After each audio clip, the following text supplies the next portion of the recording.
What is going on? Welcome to Greggles TV. This video is all about the Galaxy Z Fold 7 and really what's going on with it in terms of like, is this phone, we heard some new rumors coming out about it, and I wanted to talk about a brand new rumor that just came out about it that is, man, I'm not totally happy about it, but it's also not the end of the world, as I know. So I wanted to talk about that thing. But you know, I did a video the other day talking about some of these things you can see on the screen, such as same prices again, starting off at $18.99 with the Z Fold 7, the Z Fold 7 lacking titanium, Z Fold 7 prototype supports Wi-Fi 7, 2600 nits of brightness.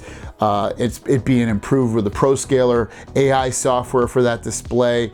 Same new improved 45-watt wired charging, battery being about the same, Gorilla Glass Victus 2, and almost the same size as the Z Fold SE.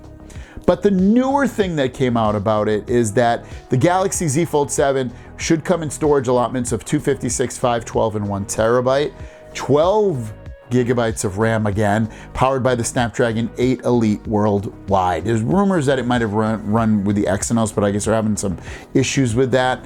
Man, I got to admit, you know, the storage allotments I'm completely cool with, 256, 512, 1 terabyte. I think it's really at a point of like, man, if you're using more than 1 terabyte of storage, you need to offload that to the cloud or onto an external hard drive or something like that.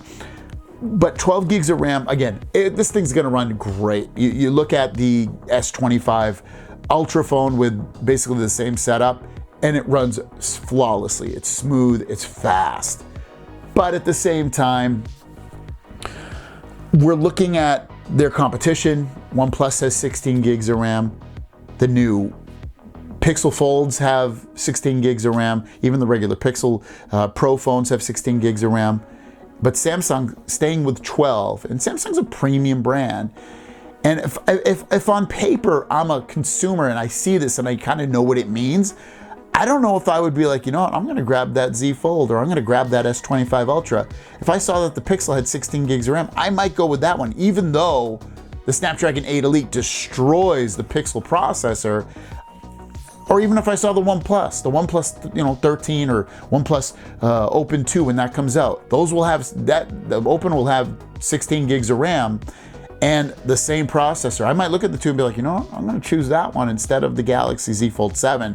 So I think, again, if someone doesn't know what they're looking at, they won't even notice.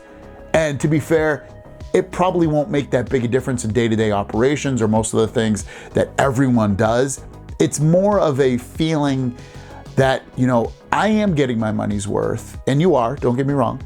I am getting my money's worth, and they're throwing me a little extra here for the future. That's where the concerns come with. He's always like, in 5 years, is 12 gigs of RAM gonna feel crazy slow? Or is it gonna be perfectly fine?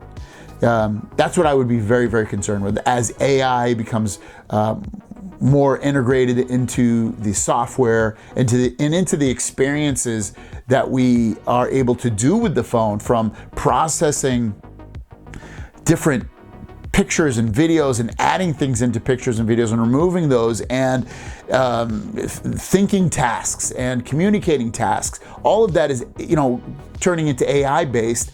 And will that extra RAM help it? Could that 4 gigs of RAM actually have pushed it over the edge in terms of it still making it feel ultra smooth as time goes on? You know, for the first year or two, it'll probably be completely fine, and maybe even 3 or 4 years. But if you keep this phone, if you're looking to, for the next 7 years, because you're gonna get 7 years of updates, is that where it's gonna really slow down and be like, you know what, they could have thrown an extra 4 in here and I could have had a phone that felt beautiful for years 4, 5, 6, and 7.